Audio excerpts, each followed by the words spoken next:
Welcome back. Hopefully you've had a chance to watch the 3 previous videos, the Start Here overview, the economy introduction, as well as part 1. If you haven't seen them yet, please take a minute to check them out. With that said, welcome to part 2 of 4 of the economy. In this video, we'll be focusing on another 3 areas of America's economy. We'll now look at state news, the local impact, and the U.S. economy. Let's jump right in with state news. I started with California, as it has the largest sub-economy in the U.S., and as a matter of fact, it's the 8th largest economy in the world. But a headline taken from Time CNN in July 2009 reads, "California's budget crisis. Is there a way out?" In simple terms, that means they couldn't pay the bills, and they were admitting to that almost 2 years ago. But is this just an isolated case? Let's find out. Let's move south to Arizona. An article from January 2010 in the azfamily.com proclaimed that the state sold 20 properties for $735 million. This included the state capitol building. This was a desperate move by the state of Arizona to raise much-needed capital to pay its bills.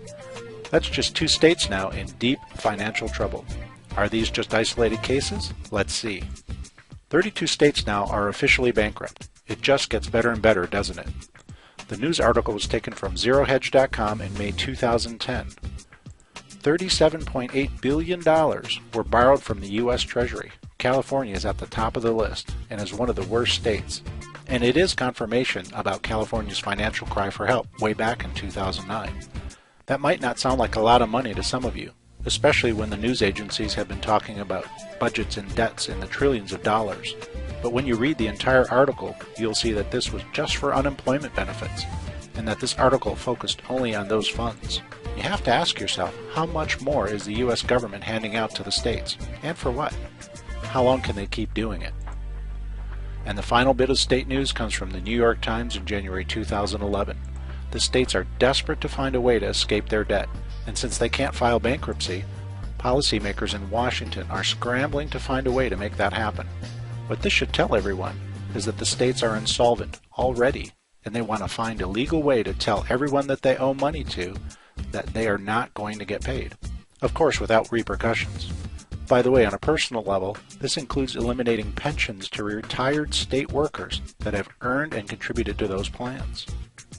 With all that amazing news, I thought it would ease it up a bit and take a peek at the local level as to how our current economic crisis is impacting everyone at the grocery store. Mind you, this is just a micro sample of information, but you will see these kinds of effects more and more as 2011 progresses. The following price data was taken from a local Walmart in Georgia in February 2011.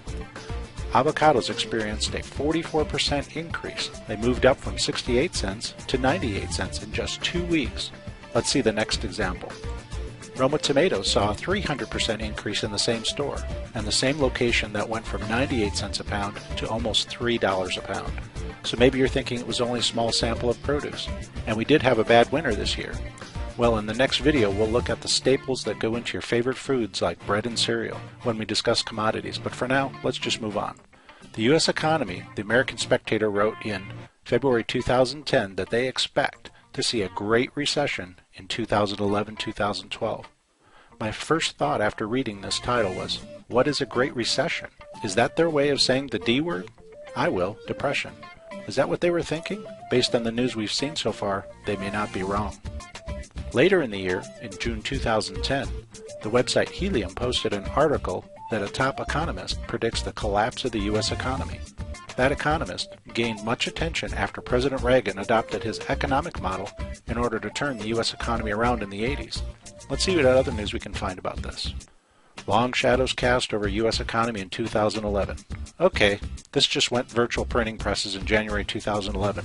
But what is interesting is that this site is from the UK. So this is an external look at the U.S. Their opinion of our economic condition isn't any better. And now we are reading a quote from Mark Faber, a top economist, who by the way got his PhD at the age of 24 and graduated magna cum laude, has no doubt in his mind that the U.S. will go into hyperinflation. Do you think it's not as bad as it sounds? Don't be one of those people that ignore this information and fail to take it seriously until it's entirely too late. By the way, they have a name for that. It's called normalcy bias. I urge you not to get caught up thinking like this because it's an extreme mental state people enter when facing a disaster. It causes people to underestimate both the possibility of a disaster occurring and also its possible effects. That definition, by the way, was taken from Wikipedia. Keeping that in mind, there's good news on the horizon, and we'll get to that shortly. I just wanted to emphasize that this video is not about doom and gloom, and I want you to recognize what is really coming. You can't stop the fall of our economy, but there are steps you can take to protect you and your family from the oncoming disaster. People don't get out of their comfort zone and do something different unless they are absolutely convinced that something big is about to occur. That is what this training is all about. Remember, the good news is coming, and we've saved the best news for last. Just hang in there and watch this entire series. But before we get to the good news, let's continue with this video series and see other aspects of the economy by watching part 3 of 4, which starts with commodities.